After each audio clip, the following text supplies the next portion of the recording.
Yo, welcome back, y'all. Got another replay for y'all today. This is, if you haven't seen the title, this is going to be Element Sabers versus Vendreads.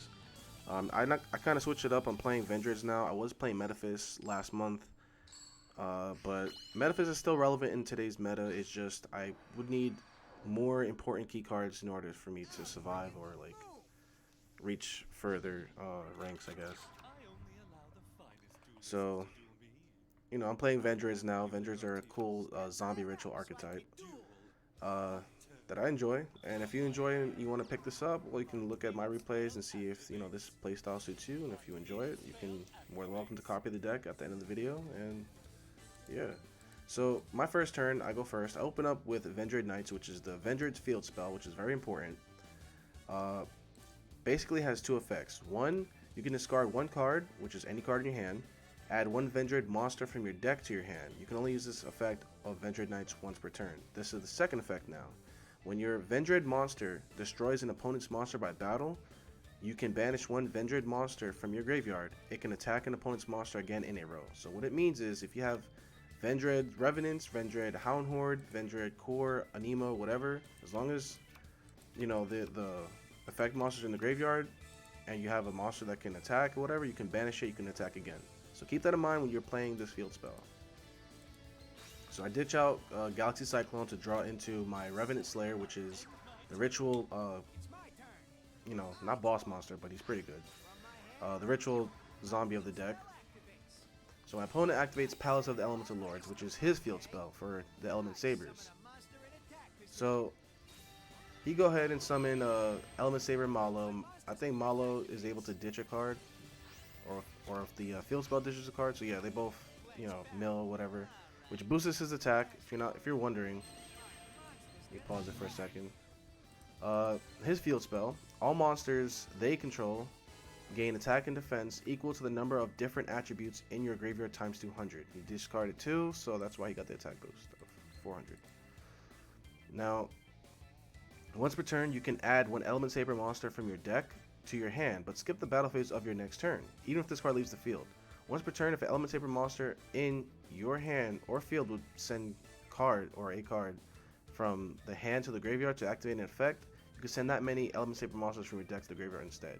So it's kind of like, their way of milling and with their way of boosting their attack and whatnot and getting all their stuff to pop off on board.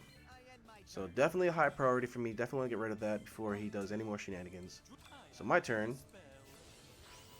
Remember what I did from last turn. I discarded Galaxy Cyclone. Galaxy Cyclone has a second effect as well. Normally it destroys one set spell trap, but when this is in the graveyard, not the turn that I sent it, you can target one face of a spell trap on the field and destroy it. So I felt like I made a good play there. I went ahead and also summoned Vendread Revenants. Now he lost his attack boost, so I figured, okay, why not, But then he activates his trap card, Elemental Training. I know this is going a little too fast, but yeah, I'm not going to read it. He basically brings out his Element Saber Mohu, which is a 1900. Obviously, I couldn't attack, so I had to, wait it out or whatever.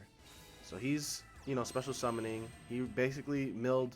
They can change their attributes in the graveyard, which is kind of crazy. Which is why he was able to summon Chaos Sorcerer. So Chaos Sorcerer has his effect when he's special summoned by banishing a dark and light. You can also special summon into the field, and when he's on the field, he can banish one card on your opponent's side of the field, but he cannot attack. Now, my opponent has a full board right now with just monsters or whatever. This is looking pretty grim for me, but Pegasus has an ability. Now, if you're running Vendreads, there's plenty of abilities. I'm still, deciding on which ability I want to choose, which works best. It's just experimenting. So with Master of Rights, what this does is, as you can see, my life points are at 2,000. Can be used when your life points decrease by 1,000. Return one card from your hand to the deck and choose one of the following. When you basically do that, you can choose.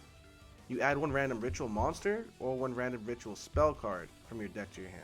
You can use this skill twice per duel.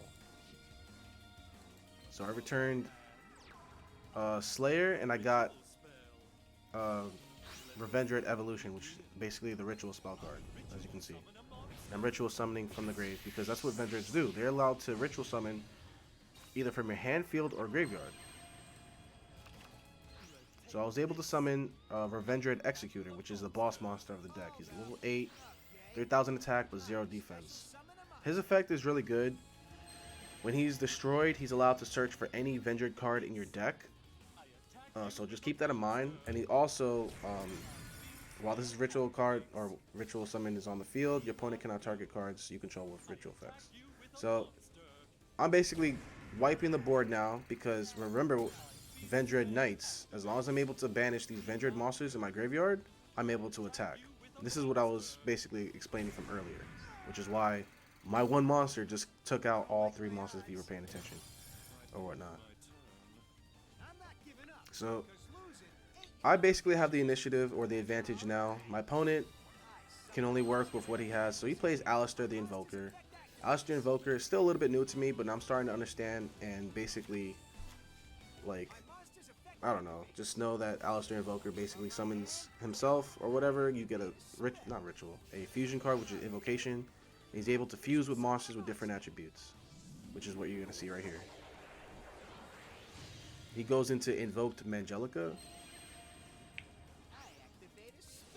I don't know if I pronounced that right. It's pretty much is his boss monster. I brought out my boss monster, he brought out his. Not sure why he went for anti-magic arrows, but okay. When Alistair is in your hand, you can discard him to have your monster gain 1000 attack. Or your fusion monster gain 1000 attack and defense. I think to the end of the turn. Yeah, to the end of the turn. So he was able to run over my boss monster. But remember, when he's destroyed, you get to search for any Vendread card in your deck and bring it to your hand, which is very nice. And I went and chose Revendread Orgin, which is another ritual spell card of the Revendreads or whatever. So I use Vendread Nights, discard Evolution to get Battleord. I also activate Anima's effect while she's in the grave. Let me pause right here. Now, Anima, this is a very important Vendread card as well. You can banish this card from your graveyard to target one of your banished Vendread monsters, except Anima, and special summon it. Alright. So, remember how I was banishing because of this? Banish one Vendread monster in your graveyard so it can make a second attack. I was banishing a whole lot of Vendreads to give her ammo for need to make this play, which you're about to see right now. Me activating Vendread Orgin by having Vendread's Revenants back, because when he's used as a ritual summon while he's on the field, I can banish special summon monsters by my opponent. Fusion summon still counts as a special summon. Watch this play right here.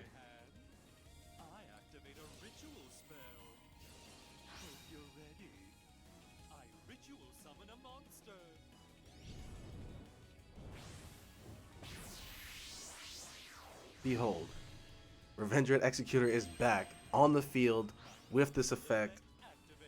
Bruh.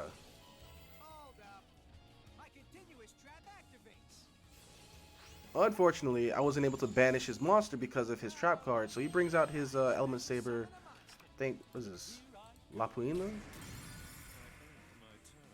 Lapulia? I don't know how you ever pronounce that, but okay. I'm still able to destroy it nonetheless.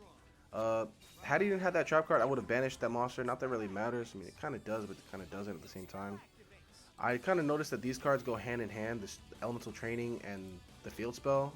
The trap card protects the field spell or whatever. So he was able to draw, you know, into his Element Saber. And as long as he has Element Sabers with different attributes into the graveyard, he can keep powering up this monster, and he's able to flip me into face down defense position. But Revendread Orgin is in my graveyard, and it's not only is it a ritual spell card, it's also your protection. Now, what it does is, if Vendread monsters you control would be destroyed by battle or card effect, you can banish this card from your graveyard instead. So keep that in mind when you're using milling resources and you want to have these available for you can make these comeback plays.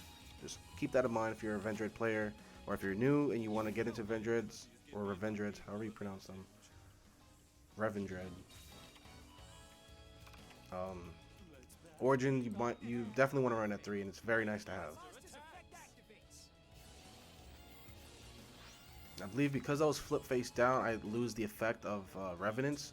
So if Canadia or anything like Floodgate Trap Hole or whatever, like flips your monster face down or whatever, you lose the effect. But he can't attack because of the battle phase. Remember, when he adds one to his hand, he skips the battle phase of his next turn. Which, this is big because now I'm able to summon and I'm still able to attack. So I'm gonna go ahead and banish. I don't know if that's my last Vendread ritual monster, but I'm basically ritual summoning Slayer from the grave. Oh no, not from the grave, from my hand by banishing Battleord from the graveyard. And I'm able to flip over Revendread Executor. And go for game. Don't call it a comeback. I hate to admit it, but you got the better of me this time. I can tell that you have a great love for your cards. As the creator of Duel monsters, this makes me most happy. Pegasus, oh my god. Oh man. There you have it, ladies and gentlemen. Revendreads at its finest. You could run many different ways of Revendreads. I'm experimenting one right now called Revendread Evil with Crow with level duplication. There's also one with Pegasus and Alexis Rhodes. Pegasus, you know, with Master of Rites, which is his ability. I don't think this is the deck. It's pretty much the same because I've been changing it up only because Revendreads, they're just so many different outlets that you can take with it. Because there's a lot of Revendread cards. But I guess in my later video I'll probably do like a deck profile on it. For the most part, this is what I'm running. Let me show you before I end this video. Okay. For the most part, it's gonna look like this, unless you play. Well, not obviously not a dark screen, but yeah, it's gonna look something like this. Except I was just tweaking it a little bit. I added core, I added samurai skull just for some tech. Also treacherous trap hole, you can put that in because this is what it's gonna look like. Rituals, ritual spells, because they all work hand in hand together. So yeah, ladies and gentlemen, Revendread Evil. Thank y'all for watching and tuning in. I got more replays on the way, so stay tuned.